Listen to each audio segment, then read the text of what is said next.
We love hip hop. So the question I have for you guys, both DJs, you had an event in Toronto. Did you play any Toronto music? And if you did, what did you play? I played LTL.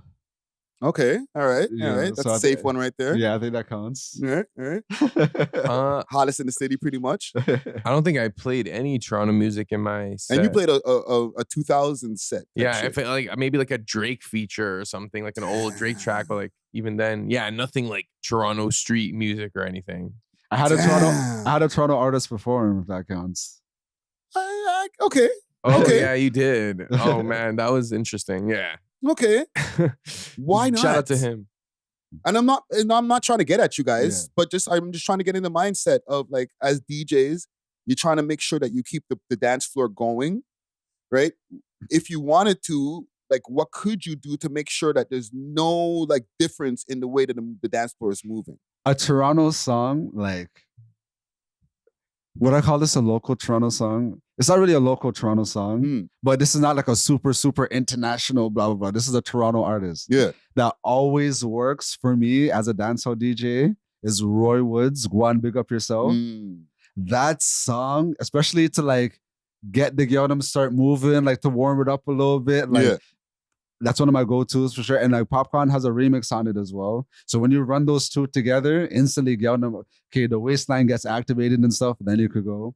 When it comes to like Toronto rappers. Yeah, because like that's kind of like I don't want to put echelons on people and stuff like that. But if I was to, hypothetically, he would be in the upper echelon. He's an OVO signed artist and all that. He has a song with Popcorn. So like, you know what I mean? It's kind of like he'd be put into a playlist on a radio station, basically. Yeah, like if I were to have spun like Toronto artists, I would have done a Toronto set. Like it wouldn't just be like a one-off Toronto song and then back to it. It's like I'd have to go back to back to back Toronto anthems.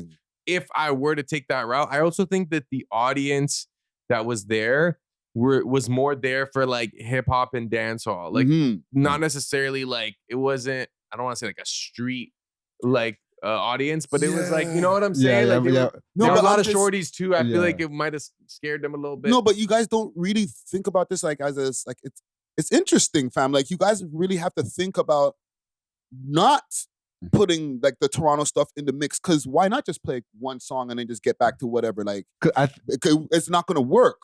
It is so easy to not play a Toronto song. You're not like, oh no, like how am I not going to play Pressa? Let me not answer the question already. Like, would it work?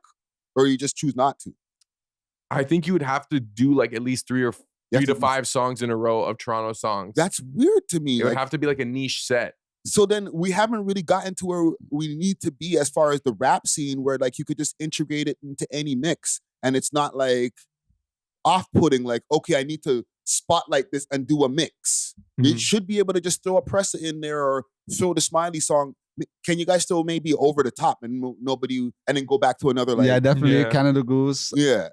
Even the market, you could have probably ran there. Yeah. No one would have like. Clippers, you could run. Yeah.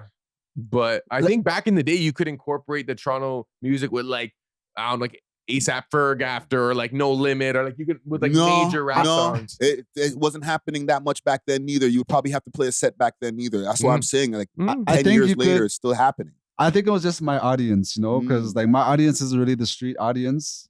It's more so like, yelling them, I just want to whine and shit. You know what I mean? Like, but the fact that it has to be the street audience for people to be able to reciprocate to that, it's kind of like, doesn't it sound kind of limiting, fam?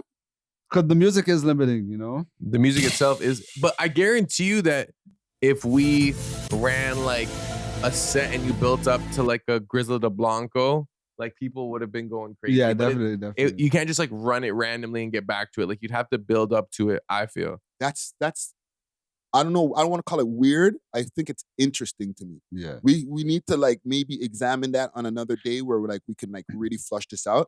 But like just the fact that the music scene that's been here for so long, legends, biggest rappers in the world, biggest rapper and R&B stars in the world, only them you could just integrate into a friggin', you're not even integrating them. They're just part of the norm. But I think that's the same everywhere. Like if I went to like a New York club, I feel like you might have to play a drill set.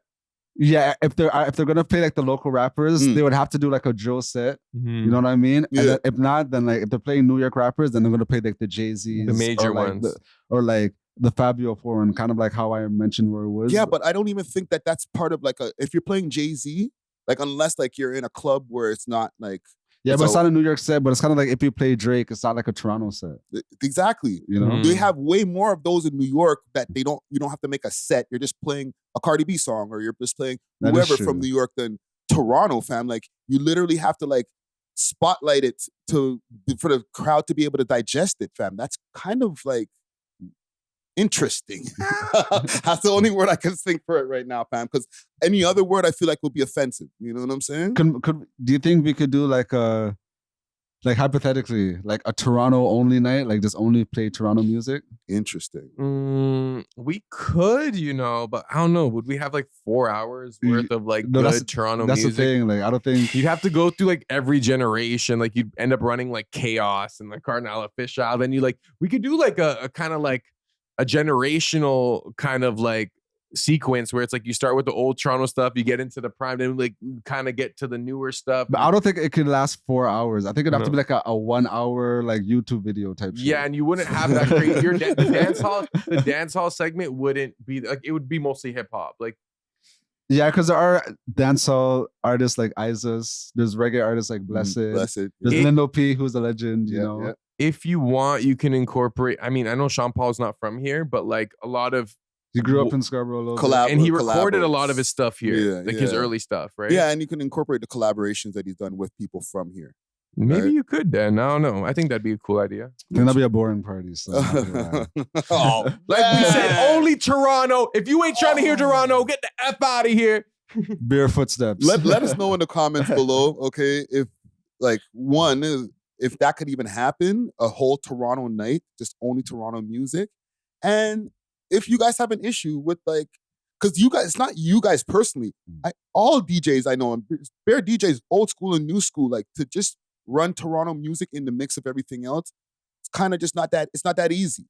Because a lot of the music now is Oppie too. But even back in the days, fam, like they weren't just running King Rain in between just a Jadakiss song. There had to be a set. I also feel like most of the Toronto music that we've like grown to appreciate, it's not really dancing music. It's more like sing-along anthem, like bop your head, jump around, but it's not like, I could dance to this. You know what I'm saying? Yeah. Like now, but even back in the days, we had a lot of dancey shit. Yeah, probably more so back in the day. Yeah, everybody was trying to get on flow and stuff like that. And that still had to be 3 to 4 songs played back to back for the crowd to be like, and then get back to like the dance hall or whatever. You know what I'm saying?